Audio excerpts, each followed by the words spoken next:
Okay, guys, so yesterday we started our lessons on cause and effect.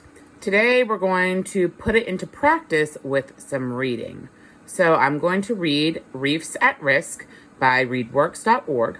It is in your assignment for today, so this will help you with your assignment, and you'll see how it is I want you to do this. So hundreds of clownfish dart in and out of the gaps in coral reefs. The reefs are home to thousands of ocean plants and animals.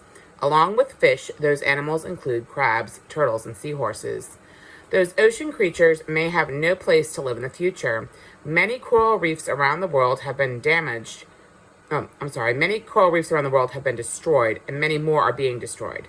Some scientists say that more than half of the world reefs may be gone by the year 2030. What is causing coral reefs to disappear? Scientists say people are largely to blame. Ships and fishing nets often damage the reefs. Other threats include pollution, storms, and disease. It's alive. Coral reefs may look like rocks, but they are actually living structures. They are made up of tiny sea animals. Those tiny creatures are called coral polyps. The polyps build hard shells around themselves. When a polyp dies, it leaves behind its shell. Young polyps attach themselves to the old shells. Over many years, the polyps form a coral reef, saving the reefs. Scientists are working hard to protect coral reefs. They are mapping and studying the reefs. Many protected areas are being widened. Fishing is not allowed in those areas. Solving the coral reef problem is a challenge, said one scientist. It requires us to understand what's going on much better than we do. So let's look at the first question. The first question says, which does not complete the chart? So that's a keyword there, not, and I'm going to highlight it in yellow because not means that 3 of these do and 1 is not a cause. So it says half the world's coral reefs may be gone by the year 2030. So what might happen?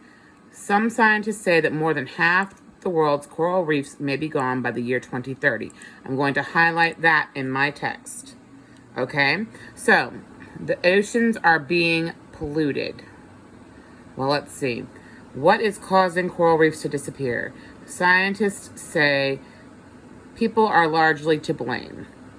Ships and fishing nets often damage the reefs. Other threats include pollution, storms, and disease.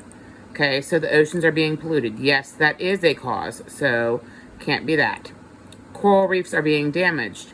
Oh, it says that ships and fishing nets often damage the reefs. Yes, that's a cause. Storms occur near the coral reefs. Other threats include pollution, storms, and disease. There's storms. The last choice says polyps die and leave behind their shells.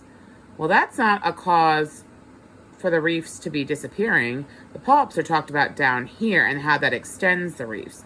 So the only one that doesn't cause the coral reefs to potentially die off by 2030 is D.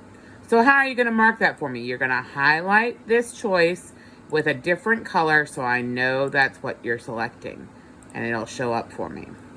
So let's look at number 2. Cause. A polyp builds a hard shell around itself and leaves the shell behind when it dies.